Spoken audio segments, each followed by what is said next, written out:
کیا آپ اکثر یہ محسوس کرتے ہیں کہ آپ کسی عظیم مقصد کے لیے منتخب کر لیے گئے ہیں؟ کیا آپ اس مقصد کو پہچاننے کی تڑپ رکھتے ہیں؟ کیا آپ اپنے ایمان سے مضبوط تعلق کو محسوس کر رہے ہیں؟ کیا آپ اپنی روحانی سفر کی ابتدا کر چکے ہیں؟ اگر ایسا ہے تو آپ ان طاقتور لوگوں میں سے ایک ہو سکتے ہیں جو دنیا کی مشکلات اور توجہ ہٹانے والی چیزوں کے باوجود اپنی منفرد روحانی راہ کو پہچانتے ہیں۔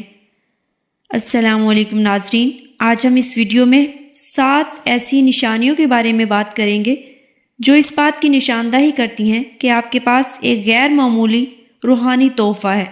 یہ نشانیاں محض اتفاقات نہیں ہیں بلکہ آپ کی زندگی میں اپنے مقصد کو پہچاننے کے لیے بہت اہم ہیں۔ جب آپ انہیں سنیں گے تو یقیناً اپنے تجربات پر غور کرتے ہوئے اپنے غیر معمولی سفر کو پہچان جائیں گے۔ اللہ تعالیٰ قرآن مجید میں فرماتے ہیں، بے شک جو لوگ ایمان لائے اور نیک عمل کیے وہی بہتر ہیں۔ تیار رہیے کیونکہ ان نشانیوں کو سمجھنا اور آپ کے اطراف کے لوگوں کے لیے سب کچھ بدل سکتا ہے۔ آئیے آج اس راز سے پردہ اٹھاتے ہیں کہ آپ اپنے روحانی سفر میں کہاں ٹھہرے ہوئے ہیں اور کیا آپ ان خوش نصیبوں میں سے ہیں جنہیں اللہ نے چن لیا ہے۔ نمبر 1، کیا آپ اللہ سے وفادار ہیں اور اللہ کی موجودگی کا احساس آپ کو ہر وقت رہتا ہے؟ اگر ایسا ہے تو یہ پوائنٹ آپ کے لیے ہے۔ وفادار روح ہمیشہ اللہ کی خوشنودی اور قربت کی طلب میں رہتی ہے، اور یہ وفاداری آپ کو گناہ سے گرنے سے بھی محفوظ رکھتی ہے۔ جانتے ہیں اللہ سے وفاداری کیا ہوتی ہے اور وہ کیسے اللہ کی موجودگی کا احساس دلاتی ہے، اور کیسے آپ کے تعلق کو اللہ کے ساتھ مضبوط کر کے زندگی گزارنے کا طریقہ سکھاتی ہے۔ ان تمام سوالوں کے جواب اس چھوٹی سی حدیث سے سمجھتے ہیں۔ رسول صلی اللہ علیہ وسلم نے فرمایا، اللہ کے نزدیک سب سے زیادہ محبوب اعمال وہ ہیں جو مستقل کیے جائیں، وہ تھوڑے ہی کیوں نہ ہوں۔ صحیح بخاری کی یہ حدیث ہے۔ عبادت میں استقامت اللہ کے چنے ہوئے لوگوں میں سے ہونے کی ایک اہم علامت ہے، اور یہی اللہ کے ساتھ وفاداری ہے کہ ہم جو بھی عبادت کریں، نماز، روزہ یا اللہ کا ذکر، تو وہ مستقل اور ہر کام سے اہم یعنی سر فہرست ہونے چاہیے۔ ہم تھوڑی عبادت کریں لیکن خلوص کے ساتھ اور مستقل کریں، اس کا بے حد اجر ہے۔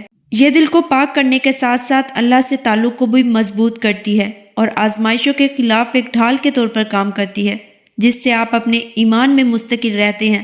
آپ عبادت میں سکون پاتے ہیں، یہ جانتے ہوئے کہ ہر نماز، ہر تلاوت اور ہر لمحہ ذکر آپ کو اللہ کی رحمت اور رہنمائی اللہ کے قریب تر لاتا ہے۔ نمبر 2، ایک مومن کی زندگی میں احسان کا تصور مرکزی کردار ادا کرتا ہے۔ حضرت محمد صلی اللہ علیہ وسلم سب سے زیادہ رحم دل اور سخی تھے، ہمیشہ ضرورت مندوں کی مدد کرنے کے لیے تیار رہتے تھے۔ نبی کریم صلی اللہ علیہ وسلم نے فرمایا، لوگوں میں سب سے بہتر وہ ہے جو دوسروں کے لیے سب سے زیادہ فائدہ مند ہے۔ آپ دوسروں کی مدد کر کے خوش ہوتے ہیں۔ اس بات کی پہچان دنیا میں انعام سے نہیں چلتی بلکہ اللہ کو خوش کرنے اور حضرت محمد صلی اللہ علیہ وسلم کی مثال پر عمل کرنے سے مخلصانہ نیت سے چلتی ہے۔ نمبر 3، آزمائش اللہ کی طرف سے امتحان سمجھی جاتی ہے، اور وہ خاص طور پر ان لوگوں کے لیے اہم ہے جن لوگوں سے وہ محبت کرتا ہے اور ان پر اپنا فضل فرماتا ہے۔ نبی کریم صلی اللہ علیہ وسلم فرماتے ہیں، سب سے زیادہ آزمائش نیک لوگوں پر آتی ہے۔ یہ آزمائش سزا نہیں ہے بلکہ روحانی ترقی کا مواقع ہے۔ یہ آپ کے دل کو پاک کرنے، آپ کے صبر کو مضبوط کرنے اور اللہ پر آپ کے انحصار کو بڑھانے کا ذریعہ بنتی ہے۔ مشکلات کا سامنا کرنا آپ کو قیمتی سبق سکھاتا ہے۔ آپ میں استقامت، عاجزی اور دوسروں کے لیے زیادہ ہمدردی پیدا ہوتی ہے اور آپ ایک قیمتی انسان بن جاتے ہیں۔ نمبر 4، مشکلات کے وقت صبر ایک گہری علامت ہے کہ آپ اللہ کے چنے ہوئے لوگوں میں سے ہیں۔ قرآن کریم میں اللہ تعالیٰ فرماتے ہیں، بے شک اللہ صبر کرنے والوں کے ساتھ ہے۔ مشکلات کا سامنا کرنا آسان نہیں ہوتا، لیکن جن لوگوں کا روحانی رجحان ہوتا ہے ان کے لیے یہ چیلنجز اللہ کے ساتھ گہرے تعلق کے مواقع بن جاتے ہیں۔ اس کے علاوہ صبر اندرونی قوت کو فروغ دیتا ہے۔ آپ اپنے جذبات اور رد عمل کو مینج کرنا سیکھتے ہیں، نا امیدی یا اداسی پر پرہیز کرتے ہیں۔ نفیت کے آگے جھکنے کے بجائے آپ نماز اور ذکر کی طرف رجوع کرتے ہیں، اپنے ایمان میں سکون تلاش کرتے ہیں۔ نمبر 5، ایک بہت ہی خوبصورت صفحہ ہے اللہ کے چنے ہوئے بندوں کی زندگی کا، اور وہ یہ واضح روحانی بصیرت یہ اندرونی رہنمائی اللہ کی طرف سے ایک تحفہ ہے جو آپ کے بغیر کسی بیرونی اثر کے صحیح اور غلط کو پوری طرح سمجھنے کی اجازت دیتی ہے۔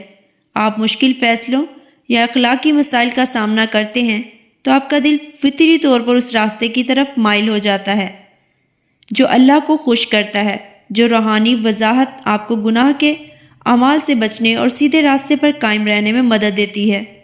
یہاں تک آزمائش سامنے آئے تو ایسا ہے جیسے اللہ نے آپ کے دل میں ایک روشنی رکھی ہے جو آپ کو حکمت اور بصیرت کے ساتھ زندگی کے چیلنجز کا سامنا کرنے میں مدد دیتی ہے۔